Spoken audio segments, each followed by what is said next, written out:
Kenyan MPs are due to vote on whether to impeach Deputy President Rigathi Gachagua in a political row that has gripped the nation following his recent fallout with President William Ruto. The lawmakers accuse Gachagua of corruption, practicing ethnically divisive politics, and undermining the government, among a host of other charges. The 59-year-old politician, popularly known as Riggy G, has described the allegations against him as outrageous and sheer propaganda, maintaining they are part of a plot to hound him out of office. He is expected to appear before Parliament to defend himself before the vote, after which impeachment proceedings will move to the Senate. Political tensions have been running high in the East African country since June when deadly demonstrations erupted over unpopular tax hikes, exposing a deep rift between Ruto and Gachagua.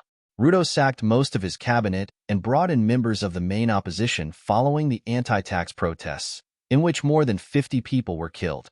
Several MPs allied to Gachagua were summoned by police last month, accused of funding the protests, though no charges were brought. Ahead of the vote, security has been heightened in the capital, Nairobi, with police patrols and major roads leading to Parliament blocked to the public. About 20 lawyers have been hired to defend Gachagua against the impeachment motion, local media reports. A total of 291 MPs, more than the 117 required by the Constitution, signed the motion to initiate the impeachment process last week. Gachagua has failed in numerous court bids to stop the proceedings going ahead.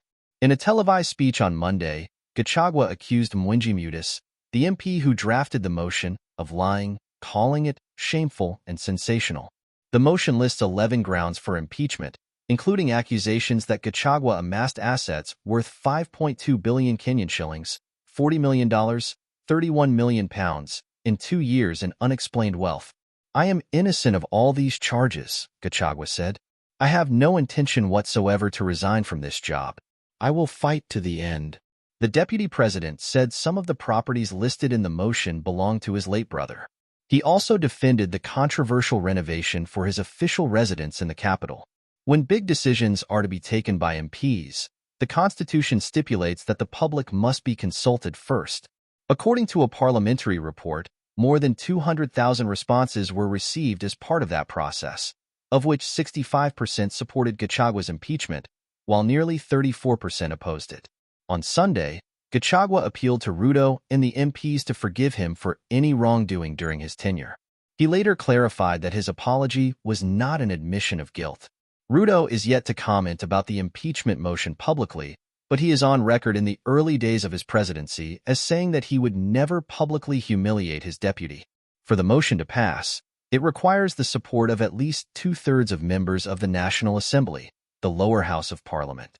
It is expected to sail through given that the main opposition has now joined forces with the president's party.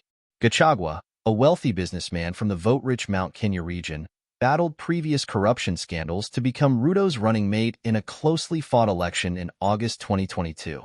He is from the Kikuyu community, the country's largest ethnic group, while President Ruto is a Kalenjin, an ethnic group which mainly lives in the Rift Valley.